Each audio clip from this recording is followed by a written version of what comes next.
Assalamualaikum. Ketemu lagi dengan saya Hafaz di channel saya untuk membaca cerita-cerita yang menarik.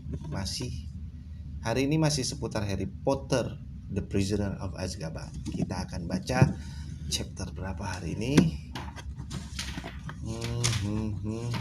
Kita akan baca chapter ke-6, Cakar dan Daun Teh. Mohon maaf bila saya ada kesalahan dalam membaca istilah, membaca nama, membaca tempat, bahasa Inggris, bahasa Indonesia, atau mantra-mantra ya kalau dalam cerita Harry Potter yang seru ini. Bagian ke-6, Cakar dan Daun Teh.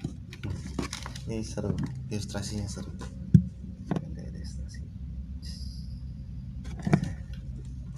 Penyihir nyiduh teh.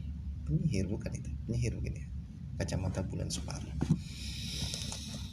Waktu Harry, Ron, dan Hermione memasuki aula besar untuk sarapan keesokan paginya, yang pertama mereka lihat adalah Draco Malfoy yang kelihatannya sedang menghibur segerombolan besar anak-anak Slytherin dengan cerita amat lucu.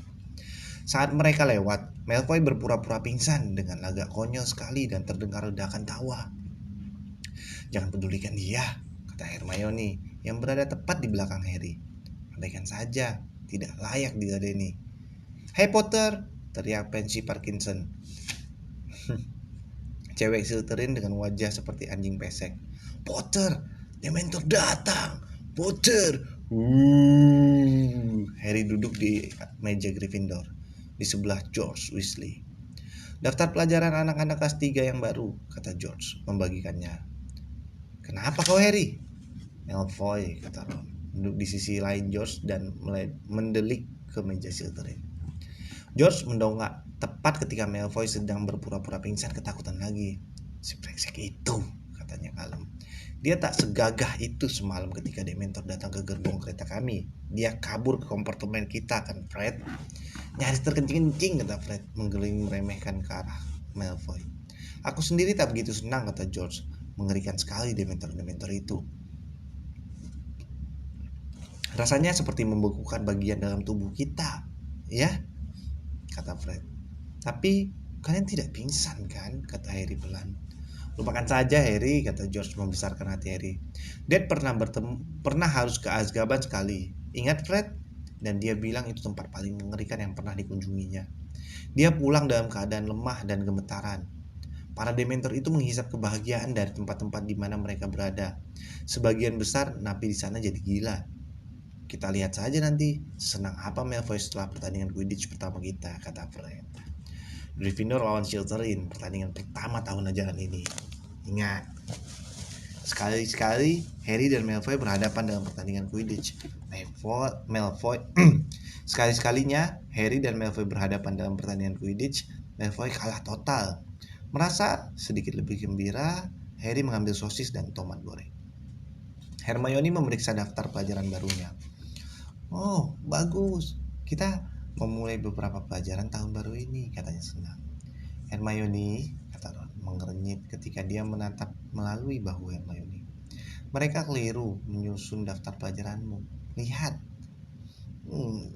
mereka mendaftarkanmu ikut 10 pelajaran sehari. Mana cukup waktunya? Bisa aku atur. Sudah kurundingkan dengan Profesor McGonagall." "Tapi coba lihat," kata Ron tertawa. "Lihat pagi ini pukul 9 ramalan dan di bawahnya pukul 9 telaah mage." Dan Ron membungkuk mendekat tidak percaya. "Lihat di bawahnya lagi, Arimansi pukul 9. Maksudku, aku tahu kau pintar Hermione, tapi mana ada orang yang sepintar itu. Bagaimana mungkin kau bisa berada dalam 3 kelas pada saat yang bersamaan?" "Jangan ngaco," kata Hermione pendek. "Tentu saja aku tak akan berada dalam 3 kelas pada saat yang bersamaan." "Nah, kalau begitu, ambilkan selai," kata Hermione. "Tapi, oh Ron, apa sih urusannya denganmu kalau jadwal kita sedikit padat?" Tukas Hermione. "Kan sudah aku bilang, aku sudah merundingkannya dengan Profesor McGonagall." Saat itu Hagrid memasuki aula besar. Dia memakai jubah tikus mondoknya yang panjang dan tak sadar berayun-ayun. Tak sadar mengayun-ngayunkan bangkai kus-kus di salah satu tangannya yang besar. "Baik semuanya," katanya bersemangat, berhenti dalam perjalanan ke meja guru. "Kalian ikut pelajaranku yang pertama. Habis makan siang. Sudah bangun sejak pukul 5. Siapkan segalanya. Mudah-mudahan oke. Aku, guru." Wah. Dia nyengir lebar kepada mereka dan berjalan menuju ke meja guru, masih mengayunkan kus-kusnya. "Apa ya kira-kira yang disiapkannya?" tanya Ron, suaranya agak cemas. Aula mulai kosong ketika anak-anak pergi ke kelas pelajaran pertama mereka. Ron memeriksa daftar pelajarannya. "Sebaiknya kita berangkat sekarang. Lihat, ramalan di puncak menara. Ramalan di puncak menara utara. Perlu 10 menit untuk sampai ke sana. Sebaiknya kita berangkat sekarang." Mereka buru-buru menyelesaikan sarapan, mengucapkan selamat tinggal kepada Fred dan George, dan berjalan ke pintu aula. Ketika mereka melewati meja Slytherin, Malfoy sekali lagi pura-pura pingsan. Gelak tawa mengikuti Harry sampai ke depan aula. Perjalanan dalam kastil menuju menara utara adalah perjalanan yang panjang. 2 tahun di Hogwarts belum mengajarkan mereka segalanya tentang kastil, dan mereka belum pernah ke menara utara. "Pasti ada jalan pintas," Ron tersengal ketika mereka menaiki tangga panjang ketujuh dan keluar di borders yang tak dikenal. Yang ada di tempat itu hanyalah lukisan besar hamparan rumput yang tergantung di dinding batu. "Kurasa di sini," kata Hermione, memandang lorong kosong di sebelah kanannya. "Tidak mungkin," kata Ron. "Itu selatan. Lihat, kau bisa melihat danau sedikit dari jendela." Harry mengamati lukisan itu. Seekor kuda poni gemuk abu-abu baru saja muncul dan merumput dengan acuh tak acuh. Harry sudah terbiasa melihat tokoh-tokoh dalam lukisan di Hogwarts bergerak dan meninggalkan figura mereka untuk saling mengunjungi. Tetapi dia selalu senang memandang lukisan-lukisan itu. Sesaat kemudian, seorang kesatria gemuk pendek memakai baju zirah datang berkelontangan menyusul kudanya. Dari noda-noda rumput di lutut logamnya, rupanya dia baru saja jatuh. "Aha!" teriaknya ketika melihat Harry, Ron, dan Hermione. "Bandit macam apa ini yang masuk ke tanah pribadiku tanpa izin? Mau mencemoohku karena jatuh. Cabut pedangmu, brengsek!" Mereka mengawasi dengan tercengang ketika si kesatria mencabut pedang dari sarungnya dan mengacung-acungkannya dengan garang. Melonjak-lonjak gusar, tetapi pedang itu terlalu panjang baginya. Satu ayunan liar membuatnya terjungkal dan jatuh mencium rumput. "Kau tidak apa-apa?" tanya Harry mendekat ke lukisan. "Mundur kau, orang sombong sak tahu. Mundur kau, bajingan." Si kesatria meraih pedangnya lagi dan bertumpu bangun. Tetapi mata pedangnya terbenam dalam tanah, dan meskipun dia menarik sekuat tenaga, dia tak bisa mencabutnya. Akhirnya terpaksa dia menggeletak lagi di rumput dan mendorong tudung ke topongnya ke atas untuk menyeka wajahnya yang berkeringat. "Dengar," kata Harry mengambil kesempatan selagi si kesatria sedang kelelahan. "Kami sedang mencari menara utara. Kau tidak tahu jalannya, kan?" "Pencarian?" Kemarahan si kesatria mendadak sirna. Dia bangkit dengan sunyi berkelontang dan berseru, "Ayo, ikut aku sahabat-sahabat dan kita akan mencapai sasaran kita. Atau kalau tidak kita tewas dengan gagah berani dalam tugas." Dia menarik pedangnya sekali lagi dengan sia-sia, mencoba dan gagal menaiki kuda poninya yang gemuk dan berteriak, "Jalan kaki kalau begitu, nyonya-nyonya dan tuan-tuan yang terhormat. Ayo, ayo." Dia berlari berkelontang bising menuju ke arah kiri figura lalu lenyap. Aduh, lucu ya, bayangin ya. Satria gemuk pendek, kelontang. Mereka bergegas mengejarnya sepanjang koridor, mengikuti bunyi kelontangan baju zirahnya. Dari waktu ke waktu mereka melihatnya berlari melewati lukisan di depan. "Tambahkan hati kalian, yang terburuk akan terjadi," pekik si kesatria. Dan mereka melihatnya muncul kembali di depan serombongan wanita yang memakai gaun mengembang. Para wanita yang lukisannya tergantung di dinding tangga spiral sempit itu kaget. Tersengal-sengal keras, Harry, Ron, dan Hermione menaiki tangga spiral yang berputar semakin lama semakin pusing. Sampai akhirnya mereka mendengar gumaman suara-suara di atas mereka. Tahulah mereka bahwa mereka telah tiba di kelas yang dicari. "Selamat tinggal," seru Ksatria, memunculkan kepalanya dari lukisan beberapa rahib bertampang seram. "Selamat tinggal teman-teman seperjuangan. Jika suatu kali nanti kalian memerlukan hati yang baik dan otot kawat, panggillah Sir Cadogan. Sir Cadogan. Ya, kami akan memanggilmu," gumam Ron. Saat Ksatria menghilang, kalau kami perlu orang yang sinting. Mereka mendaki beberapa anak tangga terakhir dan muncul di bordes kecil.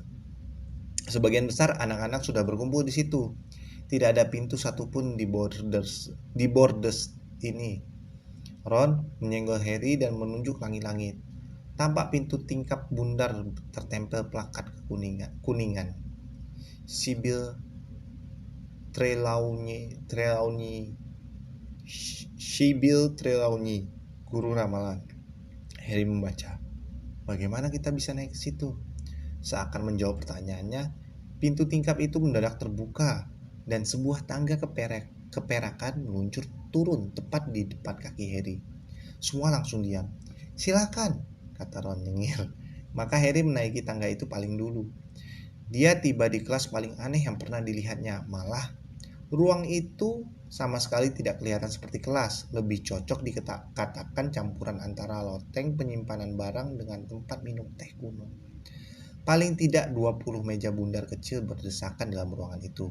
Semuanya dikelilingi oleh kursi berlengan dan kursi bundar empuk. Di atas masing-masing meja ada lampu dengan cahaya merah remang-remang. Gorden-gorden jendela semua tertutup dan semua lampu dikerudungi cal berwarna merah tua. Ruangan itu panas dan pengap, dan perapiannya yang menyala di bawah rak pajangan yang penuh mengeluarkan bau harum tajam yang membuat pusing. Sementara apinya memanasi ceret tembaga besar. Rak-rak yang mengelilingi dinding melingkar dipenuhi bulu-bulu berdebu, buntung-buntung lilin, berpak-pak kartu kumal, bola-bola kristal keperakan yang tak terhitung banyaknya, dan berderet-deret cangkir teh. Ron muncul di sebelah Harry ketika anak-anak lain berkumpul di sekeliling mereka. Semua bicara dengan berbisik. "Di mana dia?" kata Ron. Mendadak terdengar suara dari dalam keremangan. Suara lembut, sayup-sayup seakan terselubung kabut. "Selamat datang," katanya. "Senang sekali melihat kalian di dunia nyata akhirnya." Kesan pertama Harry adalah melihat serangga besar berkilauan. Profesor Trelawney bergerak ke dalam lingkaran cahaya perapian dan mereka melihat wanita yang sangat kurus. Kacamatanya yang lebar memperbesar matanya sampai beberapa kali ukuran normal. Dia memakai selendang tipis berkelap-kelip. Rantai-rantai dan kalung-kalung yang banyak sekali bergantungan di lehernya yang panjang dan kurus. Dan lengan serta tangannya dihiasi bermacam-macam gelang dan cincin. Gipsi-gipsi gitu ya. "Duduklah anak-anakku, duduklah," katanya. Dan mereka semua duduk dengan canggung di atas kursi berlengan atau puff. Harry, Ron, dan Hermione duduk mengelilingi meja bundar yang sama. "Selamat datang di kelas ramalan," kata Profesor Trelawney yang duduk di kursi berlengan di depan perapian. "Namaku Profesor Trelawney. Kalian mungkin belum pernah melihatku. Menurutku, terlalu sering turun ke hiruk-pikuknya sekolah akan meredupkan mata batinku." Tak seorang pun berkomentar atas pernyataan yang luar biasa ini. Profesor Trelawney dengan halus merapikan selendangnya dan meneruskan. "Jadi kalian telah memilih mempelajari ramalan, ilmu yang paling sulit dari semua seni sihir. Aku harus memperingatkan kalian dari awal bahwa jika kalian tidak memiliki penglihatan, hanya sedikit sekali yang bisa kuajarkan kepada kalian. Buku-buku hanya bisa mengajari kalian sedikit sekali di bidang ini." Mendengar ucapan ini, baik Harry maupun Ron melirik Hermione sambil nyengir. Hermione sendiri kelihatannya tercengang mendengar bahwa buku tidak akan banyak membantu dalam pelajaran ini.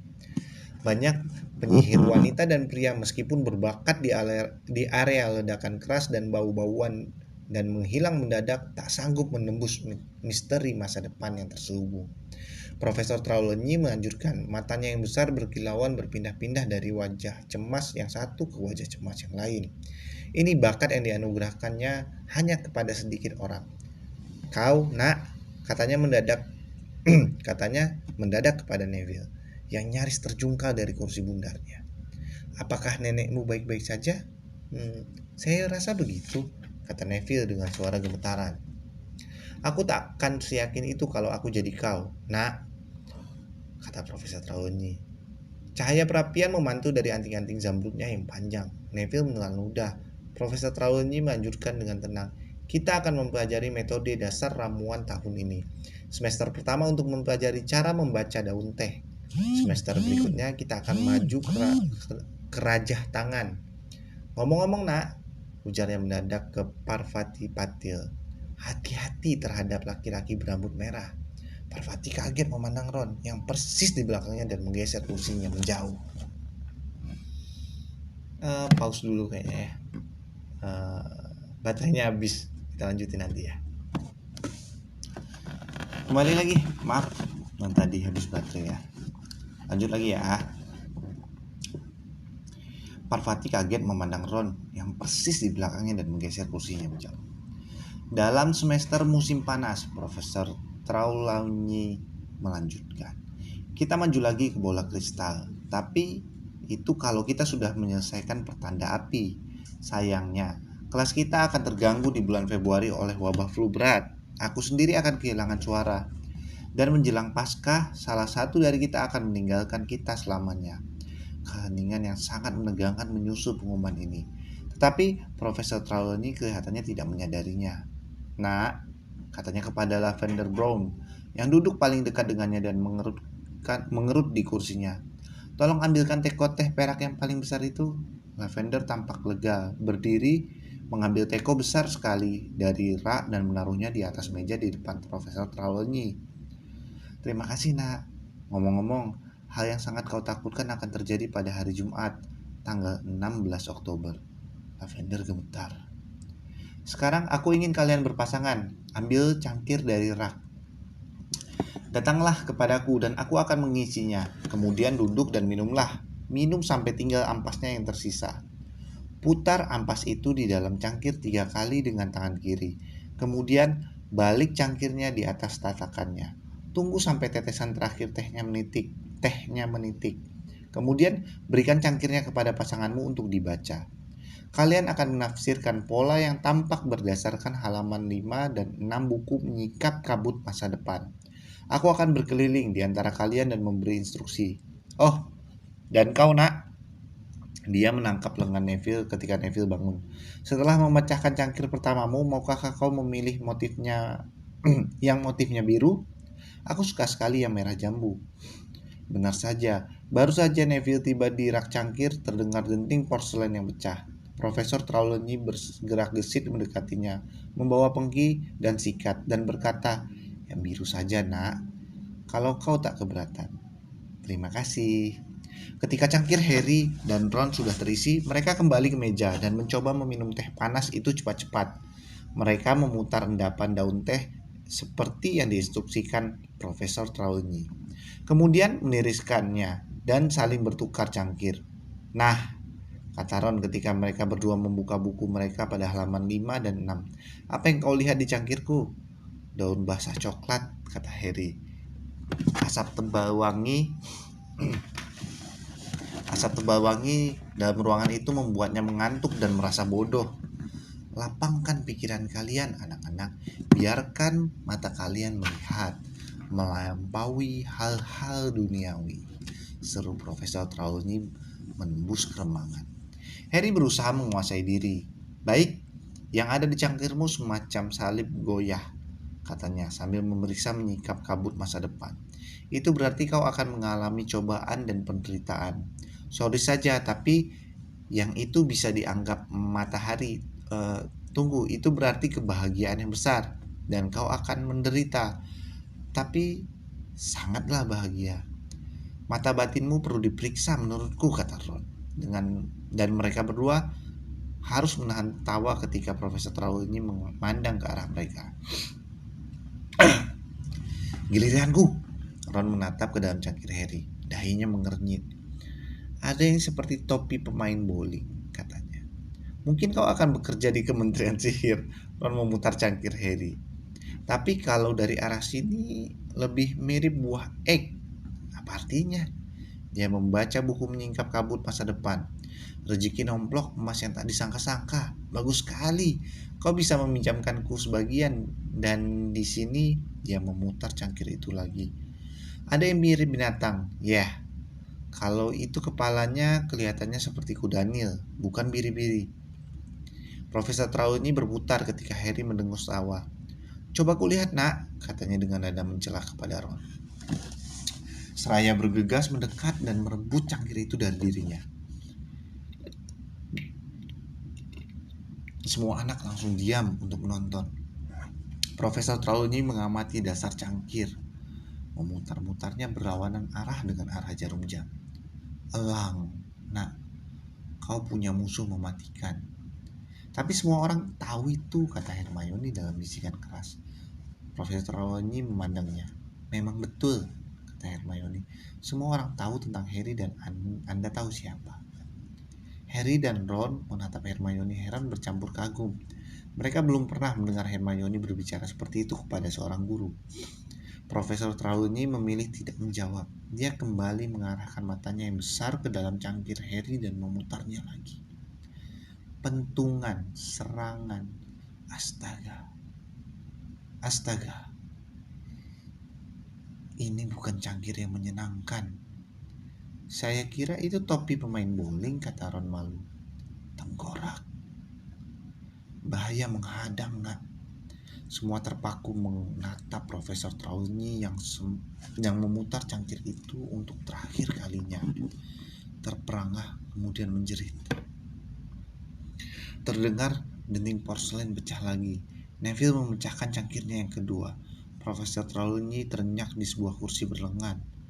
Tangan yang berkilauan memegangi dadanya, tepat di atas jantungnya. Matanya terpejam. Anakku, kasihan betul kau. Tidak, lebih baik tidak kukatakan. Tidak, jangan tanya aku. Apa profesor? Tanya Dean Thomas segera. Semua anak sudah bangkit berdiri dan perlahan mereka mengerubuni meja Harry dan Ron, mendekat ke kursi Profesor Trelawney supaya bisa melihat jelas cangkir Harry. Nah, mata besar Profesor Trelawney membuka secara dramatis. Di cangkirmu ada Grim. Ada apa? Tanya Harry heran. Karena Grim berarti suram atau seram. Harry bisa melihat dia bukan satu-satunya yang tidak mengerti. Dean Thomas mengangkat bahu kepadanya dan Lavender Brown tampak bingung. Tetapi hampir semua anak yang lain menekap mulut mereka dengan ngeri. Grim, nak. Grim, seru Profesor Trelawney yang kelihatan shock melihat Harry tidak mengerti. Anjing hantu raksasa yang menghantui kuburan di halaman gereja, anakku. Itu pertanda paling buruk. Pertanda datangnya kematian. Hati Harry mencelos. Anjing di sampul buku tanda kematian di Florist and Bolts. Anjing di keremangan Magnolia Crescent. Lavender Brown menangkap mulutnya juga. Semua anak memandang Harry. Semuanya, kecuali Hermione yang berdiri berjalan ke belakang kursi Profesor Trelawney. Menurut saya, itu tidak seperti Grim, katanya tegas. Profesor Trelawney menatap Hermione dengan ketidaksukaan yang amat memuncak. Maafkan kalau aku terus terang, nak, tapi aku merasakan hanya sedikit sekali aura di sekelilingmu. Daya penerimaan yang kecil sekali terhadap resonansi masa depan. Seamus Finnegan memiringkan kepala dari kanan ke kiri. Kelihatannya seperti Grim kalau kau melihatnya begini, katanya dengan mata nyaris terpejam. Tapi lebih mirip keledai dari arah sini, katanya miring ke kiri. Apakah kalian sudah selesai memutuskan aku akan mati atau tidak? Kata Harry, mengejutkan bahkan dirinya sendiri. Sekarang tak ada yang berani memandangnya. Kurasa pelajaran kita hari ini cukup sekian saja, kata Profesor Trelawney dengan suara yang sayup. Ya, bereskan barang-barang kalian. Tanpa bicara, anak-anak mengembalikan cangkir-cangkir mereka kepada Profesor Trelawney, memasukkan kembali buku-buku mereka ke dalam tas dan menutup tas. Bahkan Ron pun menghindari tatapan Harry. Sampai bertemu lagi, kata Profesor Trelawney lemah. Mudah-mudahan kalian beruntung. Oh, dan kau nak, dia menunjuk Neville. Kau akan terlambat pelajaran berikutnya. Jadi, belajar yang rajin ya supaya tidak ketinggalan.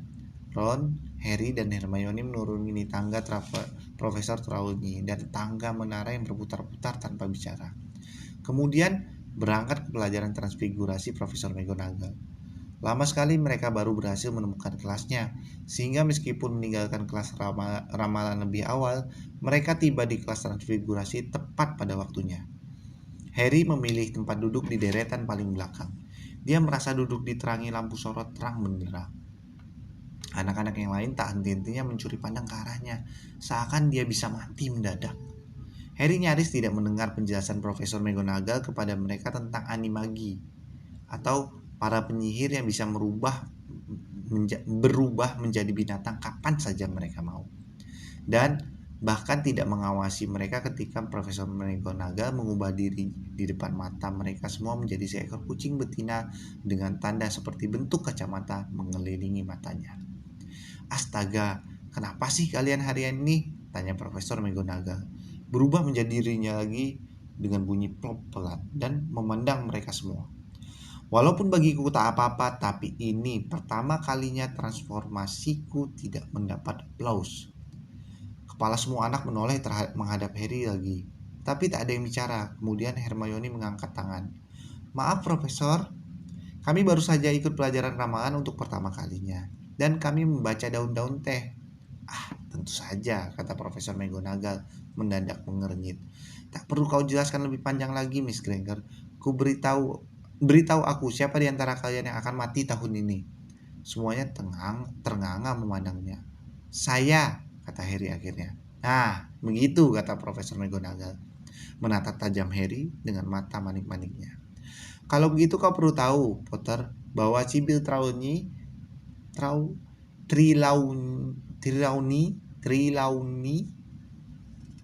telah meramalkan kematian satu murid setiap tahun sejak tiba di sekolah ini. Tak seorang pun dari mereka akan yang mati sesudahnya. Melihat pertanda kematian adalah cara favoritnya untuk menyambut murid-murid baru. Aku sebetulnya tak pernah menjelek-jelekan kolegaku, Profesor McGonagall berhenti. Dan mereka melihat cuping hidungnya telah menjadi putih dan meneruskan dan menjadi lebih tenang. Ramalan adalah salah satu cabang sihir yang paling tidak tepat. Aku tak akan menyembunyikan kepada kalian bahwa aku kurang percaya kepada ramalan. Peramal sejati sangatlah jarang, dan Profesor Trelawney, gimana sih cara bacanya? Dia berhenti lagi. Kemudian berkata tanpa berbelit, kau tampak sehat sekali bagiku, Potter. Jadi maaf saja, kalau kau tidak kubebaskan dari PR hari ini, jangan khawatir. Kalau kau mati, kau tak perlu menyerahkan PR-mu. Hermione tertawa. Harry merasa sedikit lebih enak. Susah untuk takut pada sejumput daun teh saat dia berada jauh di atas Profesor Trelawney yang diterangi lampu merah remang-remang dan dipenuhi bau wangi yang memusingkan. Meskipun demikian, tidak semua anak berhasil diyakinkan. Ron masih tampak cemas dan Lavender berbisik. Tapi bagaimana dengan cangkir Neville? Setelah pelajaran transfigurasi usai, mereka bergabung dengan anak-anak yang berduyun-duyun ke aula besar untuk makan siang. Ron, bergembiralah, kata Hermione, mendorong semangkuk kaldu ke arah Ron. Kau sudah dengar apa yang dikatakan Profesor McGonagall? Ron menyendok kaldu ke dalam piringnya dan mengangkat garpunya, tapi belum juga makan. Harry, katanya dalam suara rendah dan serius, kau tidak melihat anjing hitam di suatu tempat akhir-akhir ini kan? Aku lihat, kata Harry. Aku melihatnya pada malam meninggalkan rumah Dursley. Garpu Ron jatuh berhenti. Mungkin anjing kesasar, kata Hermione kalem. Ron memandangnya seakan Hermione sudah gila. Hermione, kalau Harry sudah melihat Grim, itu buruk, katanya. Pamanku Bilius melihat Grim, dan dia meninggal 24 jam kemudian. Nah, itu kebetulan, kata Hermione ringan, seraya menuangkan jus labu kuning. Kau tidak mengerti apa yang kau omongkan, kata Ron mulai marah. Grim membuat sebagian besar penyihir ketakutan setengah mati. Nah, itu dia, sambar Hermione dengan nada menang. Mereka melihat Grim dan mati ketakutan. Grim itu bukan pertanda, melainkan penyebab kematian. Dan Harry masih bersama kita karena dia tidak cukup bodoh sehingga melihat Grim lalu berpikir, lebih baik aku meninggalkan dunia yang fana ini sekarang. Hermione membuka mulut lagi, tapi tak ada suara yang keluar. Hermione sendiri dengan tenang membuka tasnya, mengeluarkan buku aritmansinya, lalu menyandarkannya terbuka pada teko jus. Menurutku ramalan sangat tidak jelas, katanya, mencari-cari halaman tertentu. Terlalu banyak yang menebak-nebak. Tak ada yang tak jelas soal Grim di cangkir itu, kata Ron panas. Kau tidak seyakin ini waktu memberitahu Harry itu biri-biri, kata Hermione dingin. Profesor Trelawney bilang kau tidak memiliki aura yang tepat. Kau tak suka karena kau tidak bisa nomor 1. Ron telah membuat Hermione tersinggung. Hermione membanting buku aritmasinya ke meja. Keras sekali hingga serpih-serpihan daging dan wortel berterbangan kemana-mana. Kalau supaya pintar di pelajaran ramalan berarti aku harus berpura-pura melihat pertanda kematian di sejumput daun teh. Aku tak yakin aku mau mempelajarinya lebih jauh lagi. Pelajaran itu sampah dibanding aritmansiku. Hermione menyambar tasnya lalu pergi. Ron mengernyit memandangnya. Dia ngomong apa sih, katanya kepada Harry. Dia kan belum pernah ikut pelajaran aritmansi. Harry senang bisa keluar kastil sesudah makan siang. Kemarin hujan, tetapi hari ini cerah. Langit bersih. Mereka berjalan untuk mengikuti pelajaran pemeliharaan satwa gaib mereka yang pertama. Ron dan Hermione tidak saling tegur. Hermione berjalan diam bersama mereka ketika mereka melewati padang rumput yang melandai menuju pondok Hagrid di tepi hutan terlarang. Baru ketika melihat 3 punggung yang amat dikenal di depan mereka, Harry sadar bahwa mereka akan mengikuti pelajaran ini bersama anak-anak Slytherin. Malfoy bicara bersemangat kepada Crabbe dan Goyle yang terkekeh. Harry cukup yakin apa yang mereka bicarakan. Hagrid berdiri, menunggu murid-muridnya di depan pondoknya. Dia memakai mantel tikus pondoknya. Fang, anjing besar pemburu babi hutan, di dekatnya. Hagrid melihatnya tak sabar. Ayo, kita mulai, serunya ketika anak-anak sudah dekat. Ada kejutan buat kalian hari ini. Pelajaran istimewa. Semua sudah kumpul? Baik, ikuti aku. Sesaat Harry ngeri mengira Hagrid akan membawa mereka ke dalam hutan terlarang. Harry sudah cukup mendapat pengalaman mengerikan di hutan itu untuk seumur hidupnya. Tetapi ternyata Hagrid berjalan menjauh dari tepi pepohonan dan 5 menit kemudian mereka tiba di semacam tempat merumput. Tak ada apa-apa di situ. Semua berkumpul dekat pagar sini. Hagrid memanggil. Bagus. Jangan sampai kalian tidak lihat. Nah, yang pertama kalian harus lakukan adalah buka buku kalian. Bagaimana caranya? Tanya Draco Malfoy dingin. Kata Hagrid. Bagaimana cara kami membuka buku kami? Malfoy mengulangi. Ini mengeluarkan buku monster tentang monster miliknya yang sudah diikat erat dengan seutas tali. Anak-anak yang lain juga mengeluarkan bukunya masing-masing. Beberapa seperti Harry mengikatnya dengan tali pinggang. Ada yang menjejalkannya ke dalam tas sempit atau menjepitnya dengan jepitan besar.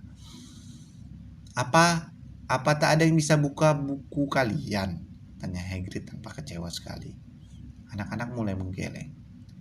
Kalian harus belai dia, kata Hagrid, seakan hal itu sudah sangat jelas. Lihat.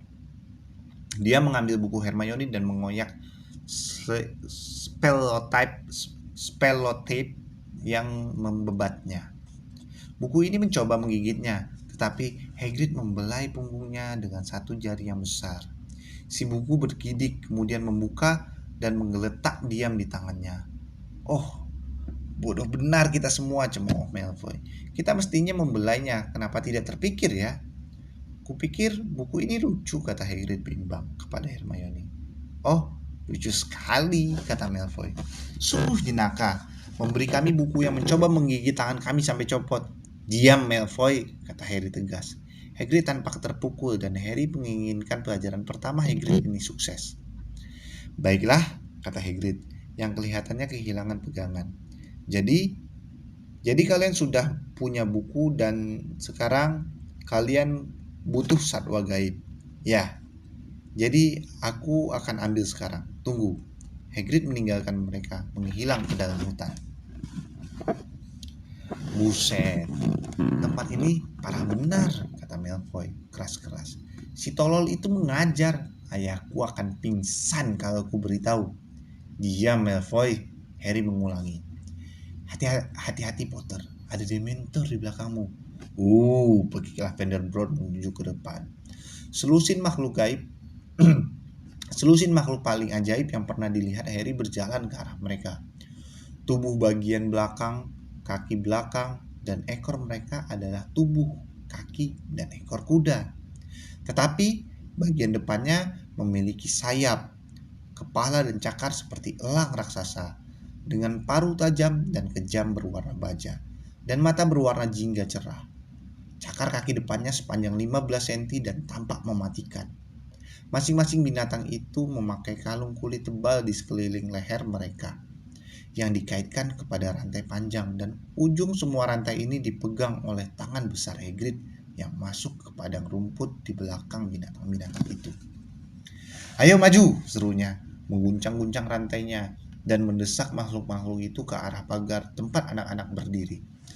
Semua mundur sedikit ketika Hagrid tiba di depan mereka dan menambatkan makhluk-makhluk itu di pagar. Hippogriff, seru Hagrid gembira, melambaikan tangannya ke binatang-binatang itu. Cantik kan mereka? Harry bisa melihat apa yang dimaksud Hagrid. Setelah kekagetan awal melihat makhluk-makhluk setengah kuda setengah elang teratasi, kau mulai mengagumi bulu si Hippogriff yang berkilat, yang berubah mulus dari bulu burung ke bulu kuda. Masing-masing berbeda-beda warna. Abu-abu gelap, perunggu, putih kelabu, agak merah jambu, coklat berkilat, dan hitam legam. Nah, kata Hagrid, menggosok-gosokkan kedua tangannya. Wajahnya berseri-seri. Kalian maju sedikit. Tak seorang pun mau maju. Meskipun demikian, Harry, Ron, dan Hermione mendekati pagar dengan hati-hati. Nah, hal pertama yang kalian perlu tahu tentang Hippogriff adalah mereka angkuh, kata Hagrid, gampang tersinggung. Hippogriff ini jangan pernah hina Hippogriff, karena dia bisa habisi kalian. Malfoy, Crabbe, dan Goyle tidak mendengarkan. Mereka bicara bisik-bisik dan Harry punya perasaan tak enak. Mereka sedang merundingkan bagaimana sebaiknya mengacaukan pelajaran ini. Kalian harus selalu tunggu sampai si Hippogriff bergerak lebih dulu, Hagrid meneruskan. Itu berarti sopan. Kalian berjalan ke arahnya dan membungkuk. Lalu kalian tunggu. Kalau dia balas membungkuk, berarti kalian diizinkan untuk menyentuhnya. Kalau tidak membungkuk, cepat-cepat kalian pergi. Karena kalau kena cakarnya itu akan sakit sekali. Baik, siapa yang mau mencoba lebih dahulu? Sebagai jawaban, sebagian besar anak-anak malah mundur. Bahkan Harry, Ron, dan Hermione pun was-was. Hippogriff itu mengangkat kepala dan mengepakkan sayap kuat-kuat. Mereka tampak tak suka ditambat seperti itu. Tak ada yang mau? Tanya Hagrid dengan pandangan memohon. Aku akan mencoba, kata Harry. Terdengar helaan napas di belakangnya dan baik Lavender maupun Parvati berbisik. Oh jangan, Harry, ingat daun tehmu. Harry mengabaikan mereka. Dia memanjat pagar padang rumput. Bagus Harry, seru Hagrid. Baiklah, kita lihat bagaimana kau berkenalan dengan Buckbeak. Buckbeak berarti paruh mencuat. Hagrid melepas salah satu rantai, menarik Hippogriff abu-abu menjauh dari yang lain, dan melepaskan kalung kulitnya. Anak-anak lain di balik pagar menahan napas. Mata Malfoy menyipit jahat. Santai saja Harry, kata Hagrid pelan. Kau sudah kontak mata. Sekarang usahakan jangan berkedip. Hippogriff tidak percaya padamu kalau kau kedip terlalu banyak. Mata Harry langsung berair, tetapi dia tak berkedip. Buckbeak telah menolehkan kepalanya yang besar dan tajam. Sekarang memandang Harry dengan satu mata jingga yang dalam.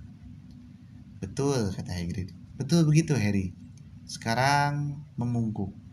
Harry tak ingin menampakkan tengkuknya kepada Buckbeak, tetapi dia melakukan yang diperintahkan Hagrid. Dia membungkuk singkat, kemudian mendongak. Si Hippogriff masih memandangnya dengan galak. Dia tidak bergerak. Nah, kata Hagrid cemas. Baiklah, mundur sekarang, Harry. Pelan-pelan saja. Tetapi kemudian betapa terkejutnya si Harry. Si Hippogriff tiba-tiba menekuk lututnya yang bersisik dan merendah. Tak diragukan lagi, itu caranya membungkuk. Bagus sekali, Harry, kata Hagrid senang sekali. Bagus, kau boleh menyentuhnya, terus paruhnya. Ayo. Walaupun Harry merasa upah yang lebih baik adalah diizinkan mundur, dia toh bergerak pelan mendekati si Hippogriff dan mengulurkan tangannya. Dia mengelus-elus paruhnya beberapa kali dan si Hippogriff memejamkan matanya dengan santai seakan menikmatinya. Anak-anak bertepuk tangan meriah, semua kecuali Malfoy, Crabbe, dan Goyle yang kelihatan sangat kecewa. Baiklah, Harry, kata Hagrid. Kurasa dia mungkin izinkan kau naik dia. Ini sudah melampaui yang diperkirakan Harry. Dia sudah terbiasa naik sapu, tetapi dia tidak yakin naik Hippogriff sama dengan naik sapu. Kau naik ke situ, persis di belakang sendi sayap, kata Hagrid. Dan hati-hati, jangan sampai kau cabut bulunya. Dia tidak akan suka. Harry meletakkan kakinya di atas sayap Buckbeak dan memanjat ke atas punggungnya. Buckbeak berdiri. Harry tak yakin harus pegangan di mana. Segala sesuatu di depannya tertutup bulu. Ayo terbang, seru Hagrid menepuk paha belakang si Hippogriff. Tanpa peringatan, sayap selebar lebih dari 3,5 meter merentang di kanan kiri Harry. Harry masih sempat memeluk leher si Hippogriff sebelum makhluk itu meluncur ke atas. Sama sekali tidak seperti naik sapu terbang, dan Harry tahu mana yang lebih dia sukai. Sayap si Hippogriff mengepak-ngepak di kanan kirinya, membuat Harry tak nyaman. Setiap kali menyentuh bagian bawah kakinya dan membuatnya merasa akan dilontarkan. Bulu-bulu yang berkilat itu licin dan susah dipegang, dan Harry tak berani mencengkram lebih keras lagi. Alih-alih gerakan memulus Nimbus 2000, Harry merasa berayun ke depan dan ke belakang ketika kedua kaki belakang si Hippogriff naik dan turun seirama dengan sayapnya. Buckbeak menerbangkannya mengelilingi padang rumput itu, kemudian menukik kembali ke tanah, dan ini yang bagian yang paling ditakutkan oleh Harry. Dia mencondongkan tubuhnya ke belakang ketika leher yang licin itu merendah. Harry merasa dia akan meluncur jatuh melewati paruh tajamnya. Kemudian dia merasa si Hippogriff itu mendarat mantap ketika keempat kaki yang berlainannya menyentuh tanah, dan Harry hanya sempat berpegangan agar tidak jatuh dan duduk tegak lagi. Bagus sekali, Harry, teriak Hagrid, sementara semua anak kecuali Malfoy, Crabbe, dan Goyle bersorak riuh. Oke, siapa lagi mau coba? Menjadi lebih berani setelah melihat keberhasilan Harry, anak-anak memanjat hati-hati memasuki padang rumput. Hagrid melepas tambatan Hippogriff satu demi satu, dan segera saja anak-anak itu membungkuk dengan cemas di berbagai tempat di padang rumput. Neville berkali-kali lari mundur dari Hippogriffnya dan tampaknya tak mau menekukkan lututnya. Ron dan Hermione berlatih dengan Hippogriff coklat, sementara Harry menonton. Malfoy, Crabbe, dan Goyle mengambil alih Buckbeak. Dia telah membungkuk kepada Malfoy yang sekarang mengelus paruhnya dengan sikap menghina. Ini gampang sekali, kata Malfoy mengecehkan. Cukup keras sehingga Harry bisa mendengarkannya. Aku sudah tahu pasti gampang kalau Potter bisa melakukannya. Taruhan. Kau tidak akan berbahaya sama sekali, kan? Katanya pada si Hippogriff. Iya kan, makhluk jelek kasar? Secepat kilat, cakar baja itu menyambar. Malfoy menjerit nyaring, dan sesaat berikutnya Hagrid bersusah payah memaksa Buckbeak memakai kalung lehernya lagi. Sementara Buckbeak berusaha menyerang Malfoy yang tergeletak di rumput. Darah merembes melebar di jubahnya. Aku hampir mati, jerit Malfoy sementara teman-temannya panik. Aku hampir mati, lihat aku. Dia membunuhku. Kau Kau tidak akan mati, kata Hagrid dengan pucat basi. Tolong, ada yang bantu aku. Harus bawa dia pergi dari sini. Hermione berlari membuka pagar. Sementara Hagrid mengangkat Malfoy dengan mudah. Saat mereka melewatinya, Harry melihat orehan panjang dan dalam di lengan Malfoy. Darahnya memercik ke rerumputan dan Hagrid berlari menggendongnya menaiki padang landai menuju kastil. Sangat terguncang. Kelas pemeliharaan satwa gaib mengikuti dengan pelajaran. Kelas pemeliharaan satwa gaib mengikuti dengan berjalan. Anak-anak Slytherin berteriak-teriak mengata-ngatai Hagrid. Dia harus langsung dipecat, kata Pansy Parkinson yang bercucuran air mata. Salah Malfoy sendiri, tukas Dean Thomas. Crabbe dan Goyle menegangkan otot-otot mereka dengan mengancam. Mereka semua menaiki undakan memasuki aula depan yang kosong. Aku akan melihat apakah dia tidak apa-apa, kata Pansy. Dan mereka semua mengawasinya menaiki tangga pualam. Anak-anak Slytherin yang masih menggerutu menyalahkan Hagrid menuju ruang rekreasi mereka di bawah tanah. Harry, Ron, dan Hermione naik ke menara Gryffindor. Menurutmu apakah dia akan sembuh? Tanya Hermione gugup. Tentu saja. Madame Pomfrey bisa menyembuhkan luka dalam sekejap, kata Harry. Harry pernah mengalami luka-luka yang lebih parah dan disembuhkan secara ajaib oleh matron rumah sakit itu. Sungguh sial ada kejadian seperti itu di pelajaran pertama Hagrid ya, kata Ron cemas. Gara-gara Malfoy, semua jadi kacau. Mereka termaksud orang yang pertama sampai di aula besar untuk makan malam, berharap melihat Hagrid, tetapi dia tidak ada. Mereka tidak akan memecatnya kan? Tanya Hermione khawatir, tidak menyentuh daging bistiknya. Sebaiknya tidak, kata Ron, yang juga malas makan. Harry mengawasi meja Slytherin. Serombongan besar anak-anak berkerumun kasak-kusuk. Harry yakin mereka mengarang versi mereka sendiri tentang bagaimana Malfoy sampai terluka. Ya, kau tak bisa bilang ini bukan hari pertama yang seru, kata Ron muram. Mereka naik ke ruang rekreasi Gryffindor yang padat setelah makan malam dan mencoba mengerjakan PR yang diberikan Profesor McGonagall. Tetapi ketiganya berulang-ulang berhenti dan memandang keluar jendela menara. Jendela Hagrid terang, kata Harry tiba-tiba. Ron melihat arlojinya. Kalau kita bergegas, kita bisa menemuinya. Sekarang belum terlalu malam. Aku tahu, kata Hermione pelan. Dan Harry melihat Hermione menggerlingnya. Aku boleh berjalan di halaman, katanya tegas. Sirius Black belum melewati para Dementor yang berjaga di luar kan? Maka setelah membereskan buku-buku dan alat tulis mereka, ketiganya memanjat keluar lubang lukisan. Mereka lega tidak bertemu siapapun dalam perjalanan ke pintu depan. Soalnya, mereka tak begitu yakin apakah sebetulnya mereka boleh keluar. Rumput masih basah dan kelihatan hampir hitam dalam temaram senja. Setiba di pondok Hagrid, mereka mengetuk dan terdengar suara mengeram. Masuk. Hagrid sedang duduk. Dia mengenakan kemeja biasa tanpa jas di belakang meja kayunya yang tergosok mengkilap. Anjing besarnya, Fang, membaringkan kepala di atas pangkuannya. Sekali lihat saja mereka langsung tahu Hagrid sudah minum terlalu banyak. Ada cangkir tinggi hampir sebesar ember di depannya, dan tampaknya dia kesulitan melihat mereka dengan jelas. Ini rekor, katanya sedih, ketika sudah mengenali mereka. Rasanya belum pernah mereka punya guru yang cuma bertahan sehari. Kau tidak dipecat kan Hagrid? Kata Hermione kaget. Belum, kata Hagrid merana, meneguk banyak-banyak isi cangkir yang entah apa. Tapi tinggal soal waktu saja kan. Sudah Malfoy. Bagaimana dia? Tanya Ron setelah mereka semua duduk. Lukanya tidak parah kan? Madame Pomfrey obati dia sebaik-baiknya, kata Hagrid muram. Tapi Malfoy bilang lengannya masih sakit. Diperban, erang-erang. Dia cuma pura-pura, kata Harry segera. Madame Pomfrey bisa mengobati apa saja. Dia menumbuhkan kembali setengah tulang-tulangku tahun lalu. Dasar Malfoy, menggunakan kesempatan dalam kesempitan. Dewan sekolah sudah diberitahu tentu, kata Hagrid merana. Mereka salahkan aku. Mulai dengan sesuatu yang terlalu besar. Mestinya hipogrif untuk belakangan. Mulai dari cacing clover atau apa. Kupikir akan jadi pelajaran pertama yang seru. Semua salahku. Itu salah Malfoy, Hagrid, kata Hermione bersemangat. Kami saksinya, kata Harry. Kau sudah bilang hipogrif menyerang kalau dihina. Salah Malfoy sendiri kalau dia tidak mendengarkan. Kami akan menceritakan kepada Dumbledore apa yang sebenarnya terjadi. Ya, jangan khawatir Hagrid, kami akan mendukungmu, kata Ron.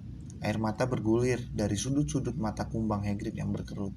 Dia meraih Harry dan Ron dan memeluk mereka erat sekali. Kau sudah minum terlalu banyak, Hagrid, kata Hermione tegas. Diangkatnya cangkir dari atas meja dan dibawanya keluar untuk membuang isinya. Mungkin dia benar, kata Hagrid melepaskan Harry dan Ron. Keduanya langsung terhuyung mundur, seraya menggosok-gosok rusuk mereka. Hagrid bangkit dari kursinya dan keluar dengan limbung menyusul Hermione. Mereka mendengar bunyi cembur keras sekali. Ngapain dia? Tanya Harry cemas kepada Hermione masuk kembali membawa cangkir kosong. Memasukkan kepalanya ke tong air, kata Hermione menyimpan cangkir itu. Hagrid masuk, rambut dan jenggot panjangnya basah kuyup, menyeka air dan matanya. Sekarang lebih enak, katanya menggoyangkan kepalanya seperti anjing, membuat mereka semua basah kecipratan. Kalian baik sekali datang tengok aku. Aku sungguh... Hagrid mendadak berhenti menatap Harry, seakan baru sadar Harry ada di situ. Kau ngapain di sini? Tiba-tiba begitu sampai mereka terlonjak 30 cm dari lantai. Kau tidak boleh berjalan-jalan sesudah gelap, Harry dan kalian berdua. Kenapa kalian diamkan saja? Hagrid melangkah mendekati Harry, mencengkram lengannya dan menariknya ke pintu. Ayo, kata Hagrid berang. Kuantar kalian kembali ke sekolah dan jangan pernah datang temui aku sesudah gelap lagi. Aku tak cukup berharga. Itu akhir dari chapter 6.